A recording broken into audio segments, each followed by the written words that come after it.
And now, whether you want to hear it or not, he's telling it like it is. Your host, Chuck Ocelli. The second hour of the Ocelli Effect begins now here at Ocelli.com. Do appreciate you for tuning in and putting up with all the things that you have to in order to get to this show, apparently. It's amazing to open up the broadcast week with Jordan Maxwell, who's with me tonight. We're continuing the discussion, the series on religion, and we're going to talk about the 7 foundations now of that allegedly codified thing that they call the Judeo-Christian belief system in this hour. But before we get straight into the meat of that, I want to remind you again that if you go to JordanMaxwellShow.com, that is your starting point to get into everything from the Research Society, which has a special button there and has a one-time fee if you want to join it, and get very deep into this topic as well as many others, including government money, the secret societies, the various control elements of the system at large, if you will. You can discover all of that in not only Jordan Maxwell's work, which is public, most of it being given away over the many years, but you go into the Research Society and you can get even more in depth, and there's more information being added all the time. But also, if you go to JordanMaxwellShow.com, there's now streaming videos there, which are direct, and now Jordan will be able to put up new videos and things like that. And you'll be able to just simply purchase them for a small fee. All of that, along with donations or anything else, is all helpful to the cause of, A, getting out the information which Jordan has collected, but also to helping him directly, which I absolutely endorse his deserving nature when it comes to this. He's absolutely educated a lot of people out there, including myself over the years, and most of the time without asking for anything in return. Just to note for everybody, there's not like there's anything being given to me for, doing these shows with him or anything like that. I'm not giving him anything. We are simply doing this because we wish to educate you. And Jordan, for a lot longer than I have, has been out there doing precisely that. So, anyway, let's leave it at that. I want to get into these foundations, Jordan, and again, I want to thank you for doing this with us and continuing with the series, which, by the way, we still have no idea how many episodes it will be. At some point, Jordan will say, I've covered as much as I'm going to be able to cover with your show, and that'll be that, but until such time as Jordan says we're done, we're not done, and this is episode 9. So, with that, Jordan, I'd like to learn about the 7 foundations because, they tell me about the 10 Commandments and they tell me about the hundreds of laws there are in the Old Testament, and they tell me about this one very simple and easy to understand concept, right, that is the ethics of the Judeo-Christian, the Western world, the Christian nation that is the United States, all these things they tell me about. And I'm confused, to be honest with you. So let's get to the actual foundation of what it is they're really talking about. Yeah, well, this I will tell you, and I have to say that I don't care if you understand. I don't care if you believe it or don't believe it. I don't have any care whatsoever as to what you may think about what I'm saying. I'm just taking the opportunity that you give me to talk with you and tell you what my thoughts are. I'm not the world's foremost authority, as I've said, but I'll tell you what I think. And this is my belief, that one of my core basic beliefs, and that is that Judaism did not precede Christianity. I believe that the basis for Christianity and Judaism was preceded by something else. And I think probably a lot of the foundation for what we call Judeo-Christianity is actually Hinduism, going back to ancient India. There's no doubt in my mind about that, because I've been looking at it for 60 years. 59 years of study has given me at least enough knowledge to know where things have come from. I believe that Judaism, as we know it today, was given to the world during the AD, from about maybe, I would say, 6th, 7th, 8th, 9th, and 10th century AD. Because there's no doubt in my mind, I mean, I don't care what you know or feel or think, but there's no doubt in my mind that Judaism as we are given it today did not exist in the BC world. Before our common era, there was no Israel. There was no Old Testament stories. All of these stories have been given to us in what we call the Bible, the Old Testament, were given to us in the AD, Adodoma, the AD, starting, I think, probably around the 5th, 6th, 7th, 8th century, going into the 9th and 10th century AD, because there was no ancient Israel, period. And there was no King Solomon or King David or any of the other famous names coming out of the Old Testament story. It's just a story. The Bible is called the greatest story ever told.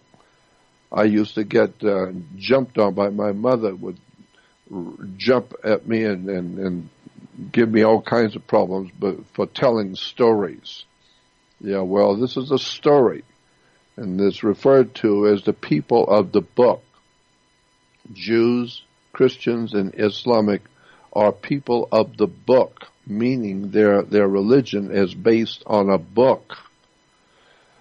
And so I quoted from the Quran that says, God said to his followers, Allah said to his followers, we, not me, not I, we have come down from above and gave you your scriptures. Well, that implies that somebody higher up than you has come down to you. They lowered themselves down to your level and gave you your scriptures. Why? Because they know you don't have brains enough to come up with the scriptures, so they will put it all together for you. And it will be a nice, clean package, and it all makes sense, and millions of people will adhere to it, and nobody knows where it came from, nobody knows where the story was put together, and you don't need to know because it's a big club and you ain't in it. And so we brought it down to you, and you just suck it up and believe it and go out and kill each other and believe whatever it is we tell you to believe, because that's the way animals are. And so that's the way the fish are. They go in schools, and that's what humans do. They go to school, and the Jews go to shul. And so the bottom line is that we're all learning from our masters who are teaching us what to believe. And happily, myself, I've learned enough to know how much I don't know. But I've also learned in the past 59 years of just reading and studying, trying to find truth. And I've quoted that one quote I like that says, always trust the person searching for truth. Don't ever trust the one who's found it. And so the bottom line being is that, if you are searching for something, I want to hear it.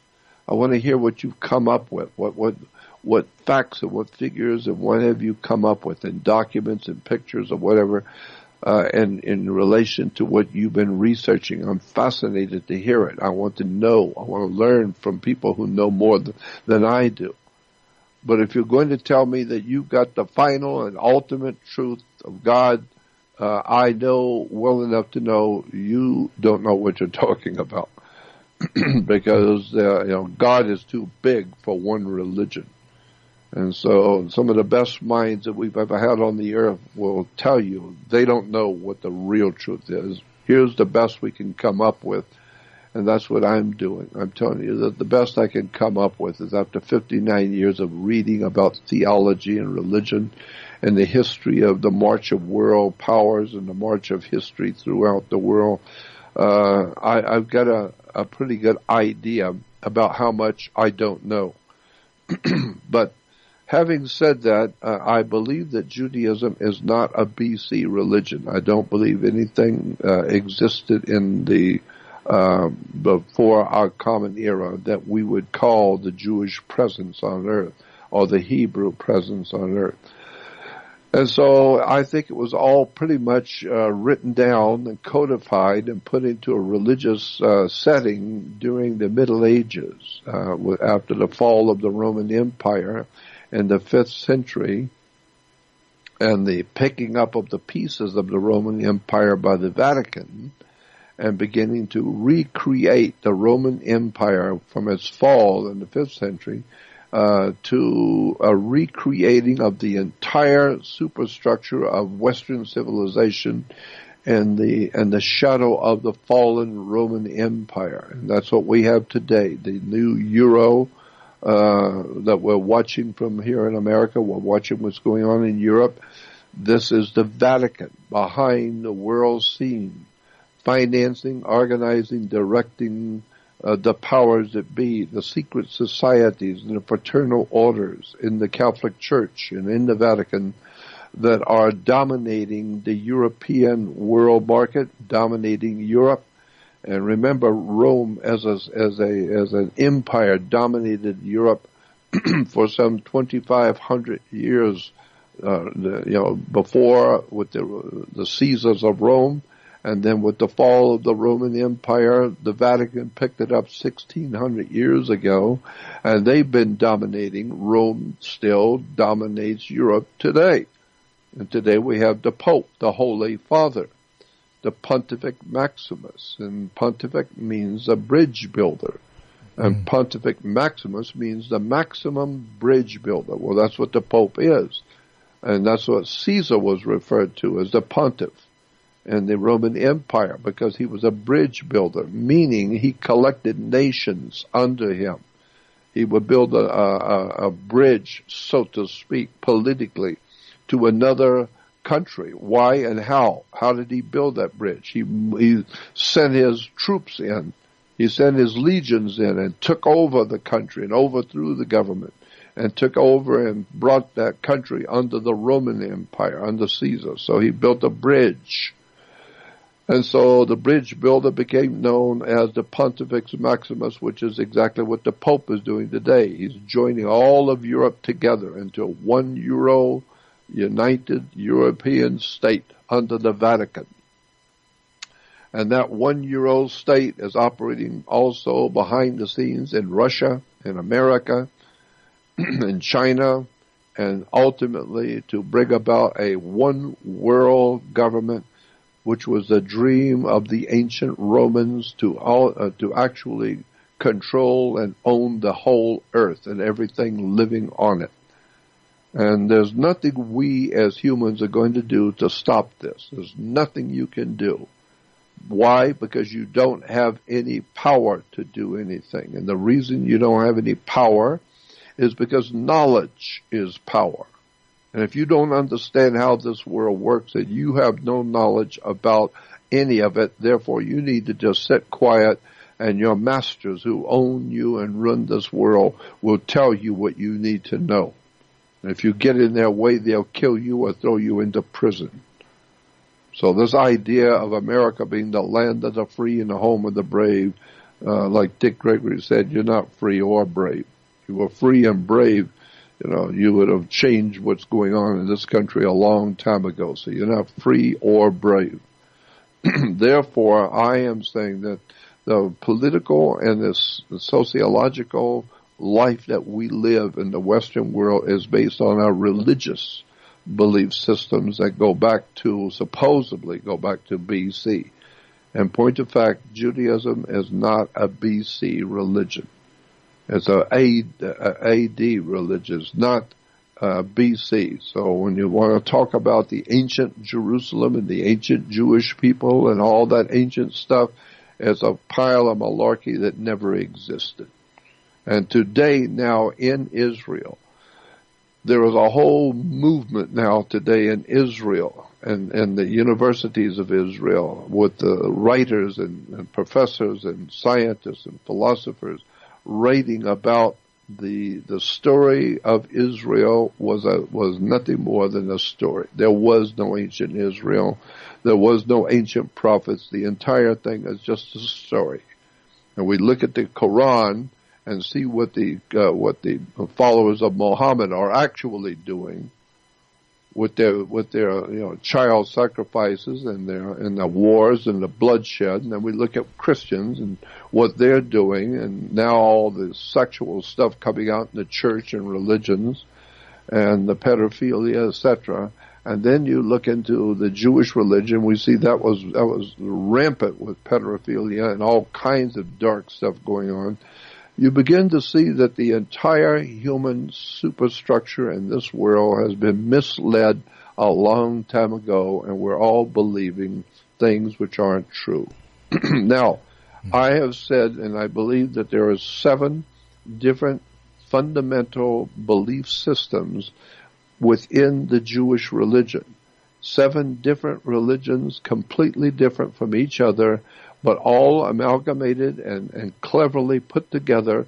And so this is why if you go to any library or go on the web and start doing your own research, and don't just believe the people who are supposedly your religious leaders in your church, who they got what they got from a book, and they had to go through and get Caesar, the government, to give them a degree, so they had to go to a college or university to become a Christian. Why? Because that's how you do it. If you're going to become a Christian minister, you've got to go to college and get a degree, which means that you are now accredited by Caesar, by Tiberius Caesar, the emperor of the empire in Washington, D.C., and he will give you a permit to preach about Jesus and preach about the Christ and preach in your religion. And if you don't have that permit, you better keep your mouth shut, because you don't have Caesar's imprimatur on your ministry. So myself, I don't care a damn about Caesar. I don't care anything about the religions of the Romans, the Etruscan peoples, and going all the way back into the Phoenician and Canaanite systems in the ancient Middle East. You need to wake up and find out how this world was really put together. But talking about the 7 foundations, we won't be able to do a whole lot with it, of course, because there's 7 totally different subjects here. But I feel that all 7 are represented in Judaism. So let's start with that. First of all, Judaism has within it, all you need to know is just read the writings and the reference works, the Jewish encyclopedia, Jewish reference works on the religion, and you'll see that there are 7 basic philosophies that make up what we call Judaism. One is the ancient stellar cult. The stellar cult goes back, God knows how many thousands of years ago, in that area of the world that we today call the Middle East and Egypt. Stellar cult meant the people who were trying to discover about God in the stars. And so the stars were the foundation for understanding the universe. You look out into the universe to see God, and what do you see is stars. And so there were intelligent people who started to look at the stars and how they were arranged, and they became known as astrology or astrological worship. And so the correct and proper word was stellar worship or stellar cults. And then that was one facet of Judaism. Now, there was another facet that entered into the world, which was accepted eventually during the AD, that was accepted and amalgamated into the Jewish religion. We start with the stellar cult, but then there was another cult called the moon cult, or the solar cult. And so the solar cult was a sun, but the moon cult was the worship of the moon, and lunar cult is what I'm trying to say. And so when you see the lunar cult implications in Judaism becomes overwhelming, that whatever way it was put together, Judaism is filled with moon worship. And then another worship, that was during the time of what we call Moses. Moses was a lunar worshiper. Moses led the lunar cult. So Moses was, the whole idea of Moses and the religion of Moses is based on the moon worship. Then we have another worship of the ancient world that was also implied in Judaism and in Christianity, was the volcano cult, the worship of the Roman and ancient god Vulcan. Vulcan was a volcano god. Volcanoes became very important in the religion of the Middle East at one time, and so that has to be added into Judaism. And so you will find in Judaism stellar, or the worship of the stars, astrology. You will find the moon, the lunar cult, connected with Moses. Then you will find that there's a volcano cult, or the worship of the god Vulcan. And this is why Mr. Spock on Star Trek gives us a Vulcan hand sign. And the Vulcan hand sign is the one hand with the fingers divided, the way Mr. Spock does it. And that dividing of the fingers on the hand, like Mr. Spock, was based on the volcano cult. That's why he's called a Vulcan. Well, that was part of the Jewish religion. And the dividing of the hand, dividing of the fingers on the hand, was a symbol of Aries, the ram. It was a goat's hoof. And then there's also today very prominent within Judaism, besides the volcano cult, we now also have something called the Saturnian cult, or the worship of the planet Saturn in Judaism. And Saturn seems to be a very big subject today in Judaism. The Jews still worship their holy days or after sundown. Well, that has to do with the moon worship. But they also have their Sabbath day. The Sabbath is to, even Christians are told to be holy and to keep the Sabbath. Well, the word Sabbath comes from the name, the Phoenician Canaanite name for the planet Saturn. Saturn was not called Saturn. That is our term today for that planet. But in the ancient world, there was a worship of that planet Saturn, but it was called Shabbath. Shabbath was the word for Saturn in the ancient Phoenician Canaanite system. Shabbath. And therefore, if you're going to worship Shabbath, the planet Saturn, you do it on something called Sabbath. So therefore, if you're to holy and keep holy the Sabbath day, is saying keep holy the worship of the planet Saturn. The planet Saturn is Shabbath, or the worship is on the Sabbath. And this is why today the Jews still worship their god Saturn on Saturn's day. And the day starts after 6 o'clock. And as I said, that comes from the moon cult, because the moon comes out at 6 o'clock. And so today we have the Jews worshiping on the Sabbath, which is Saturn's day. Saturn's day is a Sabbath. And Saturn was referred to, the old god Saturn was referred to as the inhibitor, the one who inhibits you. So anything which will hold you back and keep you from doing something is called Saturnian. It's Saturn in your life. Well, the police department, mafia, governmental, fire department, police department, government, military, banking, these are all Saturnian devices, because all of them have the power to hold you back and teach you a lesson. And so they can throw you into jail. That's Saturnian.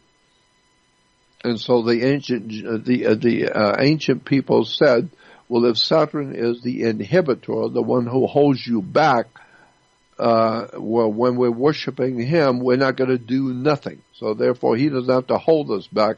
We're not going to do nothing to start with, period.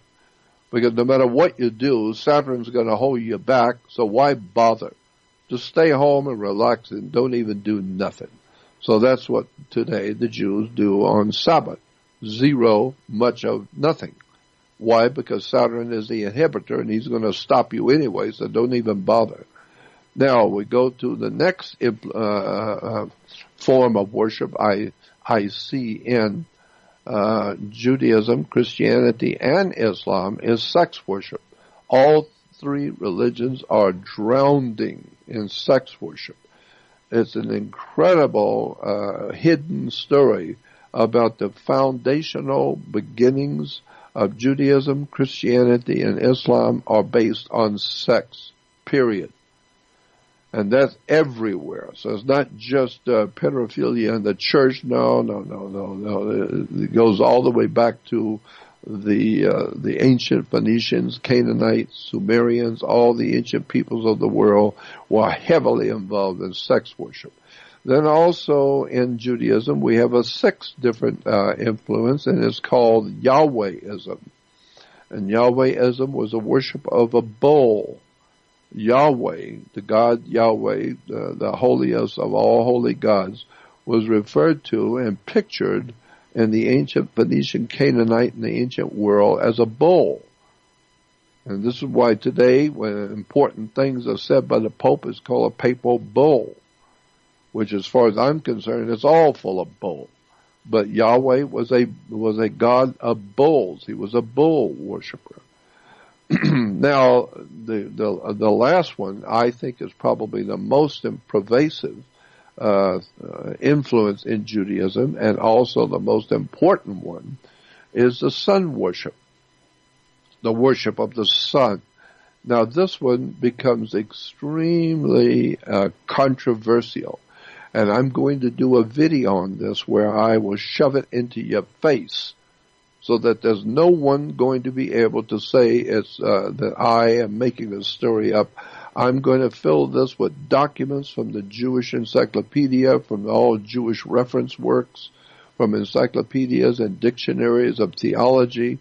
I'm going to show you how the entire world of mankind on the cutting edge of theology, religion, business, and banking, all of this world that we have built up for ourselves and told ourselves that this is the truth. This world that we have built up is based on the worship of the sun, Pharaoh Akhenaten. And so today, if you go into any synagogue on the earth today, the symbols will just astound you how overwhelmingly obvious the worship of the sun god of Egypt, Pharaoh Akhenaten, is now the center of worship on all altars of Judaism on the earth, period. No matter what country you go to, no matter where you go to a synagogue, you will always see today something called the Tetragrammaton. The Tetragrammaton are 4 letters, always pictured inside of a sunburst. It's always inside of a circle with the sun rays around the circle, obviously representing the sun. And so in every synagogue on the earth, you walk in, you will see on the altar 4 Hebrew letters for the name of God, their main name for God. So they say in Judaism that you cannot use the name of God because it's too holy. But they have a word which represents God that it's okay to use. You don't want to use it a whole lot, but it is all right to use. You cannot know, and you cannot use the very name of God. You can't do that. But you can use this term that's okay to represent the Father God, the great God of creation and the Jewish religion. And it's called 4 Hebrew letters inside a circle with the sun rays. All synagogues show it. It's called the Tetragrammaton. Tetragrammaton, tetra is 4. Gramma is letters, like A, B, C, D. Letter is grammar. So it's tetra, gramma, aton, A-T-O-N. Tetra, tetragrammaton, or tetragrammaton. Say it fast and you'll miss the whole story. No, tetragrammaton is a symbol for God in Judaism today as tetra, 4 gramma letters, aton. The aton was the sun god. Pharaoh Aton, or Akhenaten. No, it's Akton, Ton. So therefore, everywhere in every synagogue you will always see the sun with the tetragramma aton. So the bottom line on Christianity and Judaism today is the sun worship with a little bit of the bull worship of Yahweh, with a little bit of the sex worship from all over the Middle East, a little bit of the Saturn worship, worshiping the Saturn, worshiping the planet Saturn on Shabbat or Sabbath, worshiping a little bit of the volcano god, Vulcan. And why the volcano god? Because a volcano was a sexual symbol of a female. And the whole idea of a volcano is a hole in the earth with fire. And so your mother earth and mother nature. There's a hole in mother nature and a hole in mother earth that's filled with fire. Mm. And so this is why volcanoes are given female names, because a volcano represented a female during sex. It's an explosion of fire. This is why the pyramid is important in the worship today too, is because a pyramid, the word pyramid is actually pyra. P-Y-R-A, mid, pyramid. Pyra is fire. Mid is the middle. In the ancient world, they realized pyramid meant fire in the middle. And so the fire of sex is in the middle of the human body, the volcano, the female, and or the male, which has to do with sexual symbols of the phallic symbol. And then, of course, you've got the moon worship, and we don't want to forget the stellar, the worship of the stars. So I'm just saying, if you really take time, about 40 or 50 years, and read and study all about the theology and the religions of the world, you will find that there's basically 7: stellar cult, moon worship, volcano worship, Saturn worship, sex worship, Yahweh, or the worship of the bull, and today, sun worship, the tetragrammaton. And if you really want to get controversial and stir up some serious trouble, which I don't, but I do, if you really want to stir up some trouble, you can look at that worship of the Aton, the sun symbol in Judaism. And then you begin to see it's now been transferred into Christianity. And the Christians are now worshiping God's Son, S-U-N. And when did they do that? They do that on Sunday. It's not spelled S-O-N day. It's S-U-N day.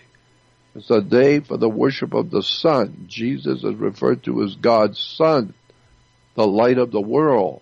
Well, of course, the sun is the light of the world. Well, he is our risen Savior. Of course, the sun is your risen Savior. If it doesn't rise, you're dead in 3 weeks. So obviously the sun is your risen Savior. See, the evidence for this, by the way, it crisscrosses every single thing you just talked about.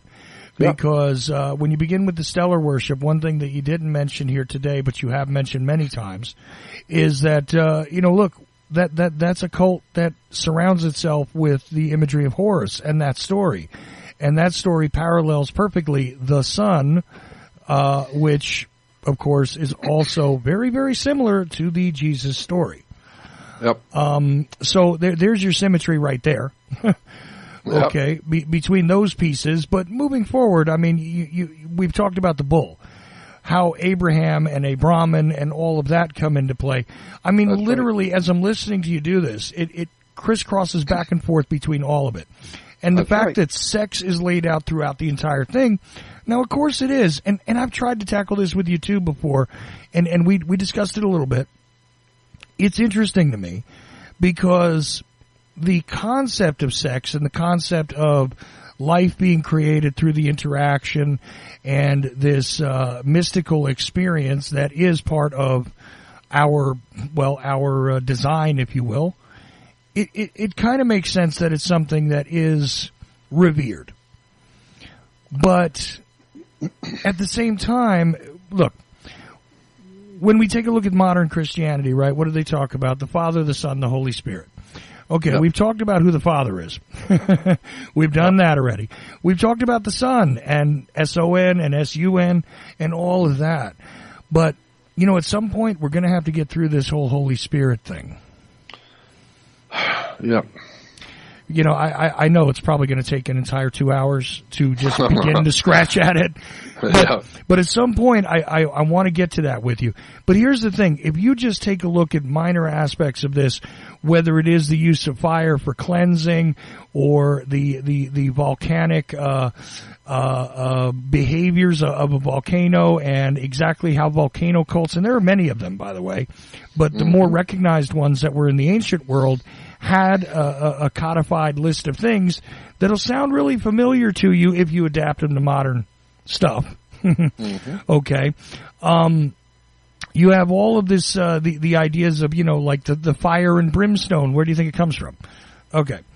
All of these things crisscross back and forth, and you can find them throughout all of what they call the three Abrahamic religions in a lot of cases.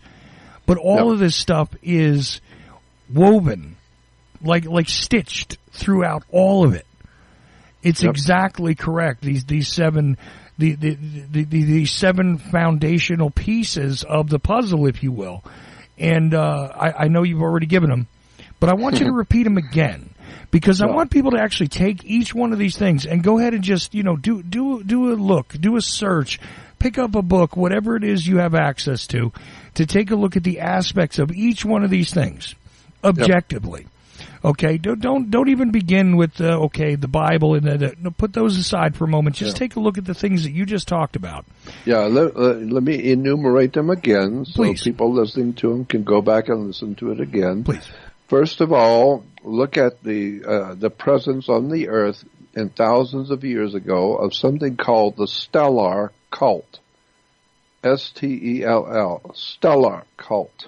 The stellar cult, and then after that comes the lunar or the moon cult, the lunar cult of Moses. Then there is the volcano cult of the volcano worshippers.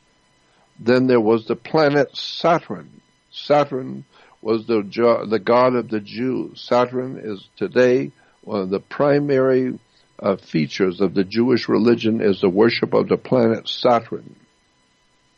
Saturn was referred to as the Lord of the Rings. Of course, Saturn was Lord of the Rings. This is why today the Jews in Hollywood are still making movies about Lord of the Rings, because it's their God. Then there was also, go back and do some research on sex worshiping in the ancient world and sex worship symbols. Go on the web and type in Christian, Jewish, sex worshiping symbols. And then there's the Yahweh or the bull cult, the cult of the bull. That's why when the Pope speaks, it's in a papal bull. Yahweh was always pictured in the ancient world as a bull. And today we also have the Tetragrammaton, the Aton worship, which I consider to be the most controversial, is the sun worship in Judaism and Christianity, period. As a matter of fact, a lot of the Muhammad people, the followers of Muhammad, do not realize that Allah is a moon god. It goes back to the old ancient lunar cult in the Middle East, that the ancient Arabs worshipped the moon as a lunar cult, because in Egypt or on that particular side of the Sinai connected to the water from Egypt, if you stand there in Egypt and look east every evening over the Sinai, the moon comes up from the mountain. There's a mountain range in the middle of the Sinai, and every evening about 6 o'clock the moon rises from the mountain. And so the ancient peoples of the Middle East, the ancient Arabic world, they saw the moon come up from behind the mountains. So they realized that the moon lives in the mountain, obviously, because that's where you see him. Every time he wakes up, he comes out into the world, and from where? From the mountain. So he obviously lives in the mountain. So in the ancient Arabic world, the word for the moon was the old man of the mountain. They talk about that. Go back and look at the old man of the mountain in ancient Arabia was the moon, because he obviously lived in the mountain. Why? Because that's where you see him come up. And what time does he come up? About 6 o'clock. So this is why the ancient Arabic had their worship of the moon after 6 o'clock. Today, this is why Jews today have their holy days after sundown, after 6 o'clock, because they're worshiping the moon. The moon is the lunar god of Moses. Moses is a name connected in Egypt with the worship of the moon. And we talked about that before. So all of these different cults, stellar, moon cult, volcanoes, Saturn, sex worshiping, Yahweh the bull, and today the sun cult.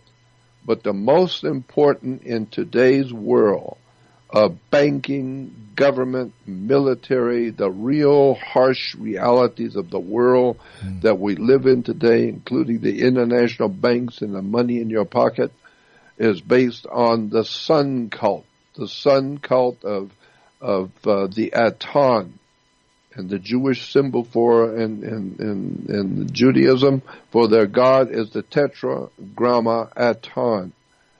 And the Aton was the sun cult. And boy, when you find out the connections, most people have no idea about this at all.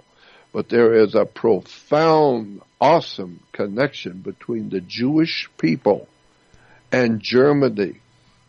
The Germanic peoples, the Germans and the Jewish people are connected in a way that you have never heard before, and you're not aware of at all. The implications are staggering when you begin to see the ancient so-called Jewish presence in the world, and the ancient occult connection between the Germanic peoples, the Aryan Germanic super race, the master race that Adolf Hitler talked about, which was a master race of Aryans.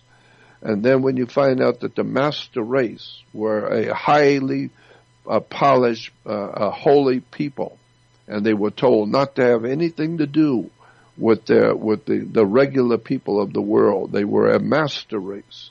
Well, that's what Judaism teaches, that the Jews are a master race. And they will have nothing to do with Gentiles, because they were a holy priesthood to their God, whichever one that was at the time. And so when you start looking at the Tetragrammaton, or the worship of the sun god of Egypt, the Aton, and then realize that the swastika of Adolf Hitler was a sun symbol. Everybody knows that.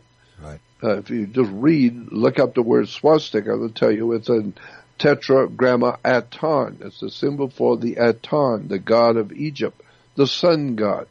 And so then you look up and see how many swastikas are all over the world in Jewish synagogues. Synagogues around the world are replete with swastikas everywhere. There are swastikas in the synagogues in Israel. There are swastikas in synagogues in America. Swastikas in Russian synagogues. All over the world in synagogues are big red, black, and white swastikas. Why? Because it's the tetragramma Aton. The worship of the swastika is a Jewish symbol. Period. So you better go back and look at what we call, because today, and today in Israel, and going back into hundreds of years ago, in Israel. Today in America, we have something called a Supreme Court.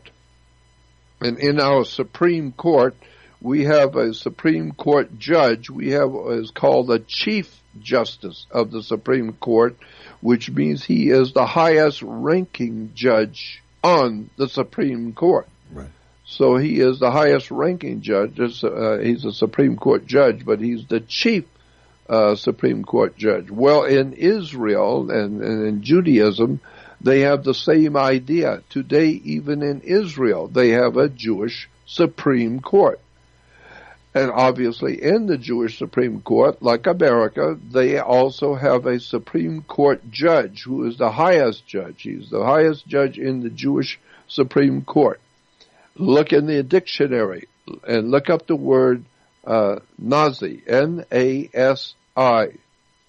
N-A-S-I, write it down, read it, and go to a dictionary and look up the word N-A-S-I, Nasi, is a Supreme Court judge in Israel. In a Jewish court, the Supreme Court judge is called a Nasi, N-A-S-I. Look it up in the dictionary, and it will tell you, Supreme Court judge in Israel, but a more modern use of the word is then as N-A-Z-I. That's what the encyclopedia and the dictionary said, not me. The dictionary says, look up the word N-A-S-I, and it will tell you it's naturally a better spelling is N-A-Z-I. Why? Because it's the swastika is connected to the worship of the Aton, Tetragrammaton. You're talking about Nazism, you're talking about Judaism, you better go back and do some homework and find out what the name of the tune is really all about. You better wake up. You know, in a literal sense, when you look up the term N-A-S-I, you come up with the translation being prince, believe it or not. It's exactly like you're stating. It's a rank. Okay, right. You're literally royalty. Is what that means. You're above right. others. See, that's the thing. Like you said, chief. Okay, we understand chief, right? It means that among the others that are of the same type, this is the one who is the leader. Very right. simple. So who is the prince among men, if you will, right? There's an old phrase for you. The prince among men is the Nasi, N-A-S-I. That's pretty right. interesting. That's right. We're running. Now you're starting to get into the really dark stuff now. Right. And unfortunately, we're beginning to run low on time. Now, this is probably just as well. Just as well. You know, that means we're going to have to continue this, obviously. But you know, before we wind up signing off, again, you know, I'm extremely grateful that you're doing this with us for sure. And I appreciate. I always learn something. Every one of these shows, I learn more than one thing usually, but no matter what, it's always something of interest. That enters my mind that wasn't there before, and usually gets me digging into other things, by the way. And hopefully that'll have the same effect for all of you. Now, here's an interesting thing I have a question about. I'm not sure if we really have enough time for this, but let's throw it at you anyway and see where you go with it. There is this idea that, see, I'm trying to read from this question, and you know what? I'm going to actually save this. Never mind. I will actually save your question until next time. Okay. There was a guy. No, this guy sent me an interesting thought, but I don't know how to get through it quickly, and I don't want to cut off any of the answer. So I'm going to put that along with the value of life question, which is something else. See, now we may actually do an episode again where we just answer questions. So that's fine. Obviously, everybody feel free to either write to myself or Jordan, and we'll make it part of the discussion. If you have a reasonable question about what's been discussed already or what you think has been missed, etc., go right ahead and send it to either go to JordanMaxwellShow.com and you can find the email link there. and email it straight to Jordan, or you can email info@ocelli.com. And I'm the only one who reads the info email. So info@ocelli.com, or email Jordan. One way or another, we'll put them together and answer your questions. So with all that having been said, and of course, I want people to go over to jordanmaxwellshow.com anyway, because you can get into the Research Society over there now, which it has a one-time fee to get a lifetime membership. I urge you to do that. There's a lot more exploration that can be had there, a lot of references. I mean, tons and tons of stuff that is not always out there in the public domain, but Jordan has collected, and there's more being added all the time. We have the new streaming video feature over at jordanmaxwellshow.com. When you go into the research, when you go into the site in general, you can find where you can purchase some of these videos from Jordan, and that way it'll cost you less than having a DVD mailed to you in a package, basically, because by the time somebody was to charge you for it or whatever else, and besides that, you're going to the only website that is Jordan Maxwell's, which is jordanmaxwellshow.com. But obviously, make a donation, email Jordan, do all that, but we're just about out of time, so, I'm wondering if you want to kind of stamp the final word on tonight's discussion. We definitely went through these 7 foundations, which I think are extremely enlightening and worthy of you out there going and doing exploration on your own. Please do. Okay, and even use of the word NASI, which kind of sounds like Nasi. Oh, wait a minute, that sounds like another word. Yeah, they will try and correct you if you just put it into Google. But go ahead and take a look at what that word actually means and what it could mean in various contexts, and all of a sudden things look a little different. There's a lot of knowledge that you've obviously laid on us, and this is the end of part 9, so I kind of give you the last couple of minutes to sort of lay out there whatever it is you'd like to say. And again, jordanmaxwellshow.com all together. jordanmaxwellshow.com. That's where you need to go to begin to look at the website, which is the only one that is Jordan's. Okay. Thank you. Thank you for telling everybody that, because it's very important. Because there are other websites out there with my name on it I have nothing to do with. But my only website is Jordan Maxwell Show, and I'd like to invite you to join my Research Society, which is nothing more than all of the things I'm talking about. The documents, the pictures, the white papers, the research documents, people, places, and things you need to know about. It's all on my Research Society, and I paid a terrible price with my life to provide this for you. And I would ask that you please help me, because at 78 years old, I live by myself, and I have little to no income, and I do what I do because I love wisdom and knowledge and sharing it. So I ask you to please consider helping me by donating to me, because it's the only income I really have to stay alive and to keep my website and my work alive is from donations from people who care about me and care about what I've done and care about the fact that I've devoted my whole life to uncovering most knowledge that you will never be told. So I do what I do because I love wisdom, and I love knowledge, and I love people to know, and I want to help people. But it takes money to stay alive, and I have none. So I appreciate anything you would do, joining my Research Society, watching my videos, which you can do now, and contributions just to keep me alive. I want to thank you for all of this, and I really want to thank you, Chuck, for allowing me some time to begin to download all of the stuff I've been looking at for 60 years of my life. It's a fascinating world we live in, and you have no idea how much we really don't know. And that's what I'm trying to do, is help people to learn. And I would suggest you should do something about it while we can, because the world is changing and knowledge is being taken away from us. So help support me while you can. And thank you. Well, absolutely. And look, it is our privilege to do this with you. There will be yet another part, so let's see. That'll be part 10. Again, this series will continue for as long as Jordan wants to continue it. That's what I said. That's what we're going to do. So as long as I'm here and you're here, Jordan, and you wish to continue, we're going to continue to do this. And it is, again, a privilege and an honor to do this with you, and I appreciate you coming on here to do it because, you know, you and I have very similar ideas in our mind about why it is we have devoted time, effort, and really actually given up a portion of our lives one way or another to do this. I know it doesn't. I haven't given up the amount of time that you have. I realize that, but you know, those of us that do this are not getting rich. There is nobody getting rich with this. There is nobody, I mean, whatever level of fame. You know, Jordan's a well-known guy. There are people all across the world know who Jordan Maxwell is. You know what that amounts to at the end of the day?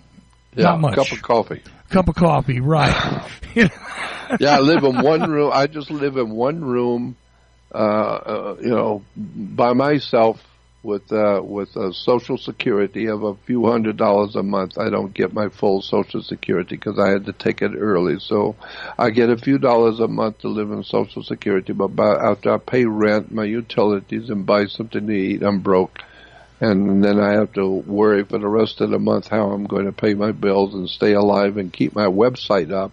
That costs money, too, to run a website. So I'm asking, if you care about me and care about what I've done with my whole life and care about what I'm doing, then do something to help me. And the best way to do that is to contribute something to me. I'm asking for help. And again, I thank you, Chuck, for giving me the opportunity to voice the past 60 years of my life. It just is astounding to me how much people don't know, and I want to talk about all kinds of things in the future. So we'll continue to keep this going as long as I'm here. There we go. At 78 years old, I don't know how long that's going to be because I'm not going to be here much longer. So. Well, I appreciate any help you can give me now while I'm still here. Absolutely. And look, you know, that's the other thing. Like I said, you know, it is for the reason that we want to see people have a chance to do something about the situation that we find all of ourselves in. You know, you use the phrase the human family, and when I've had Jeffrey Matt on the show, he echoes that same phrase. He uses it also because we recognize that we are actually part of something. That's and right. we'd like to see all of us actually not drown in the sea of sickness that is being poured upon the planet, if you will. And we can talk about exactly who's doing that, and we can talk about where it's exactly coming from and what the power is and all that. But the fact is, I don't want to see any of us drown. I'd really like to see humanity as a family survive, and thrive, and how are they going to do it? Because they're going to have the power of understanding, of knowledge, and that is the only way that you can begin to form a strategy and how to deal with anything. Right? What are the rules here when it comes to dealing with something that is an attack upon you? You have to know what's happening first in order to be able to forge that strategy. So this is the point. Anyway, Jordan, I thank you again, and to all of you out there, Jordan Maxwell has been with me here on this Monday. It is a good show. I know that I'm going to be able to package this in 2 hours, but I got to tell you guys, this is remarkable stuff. And we'll be back, I think, next week with part 10. Anyways, talk to you tomorrow, guys.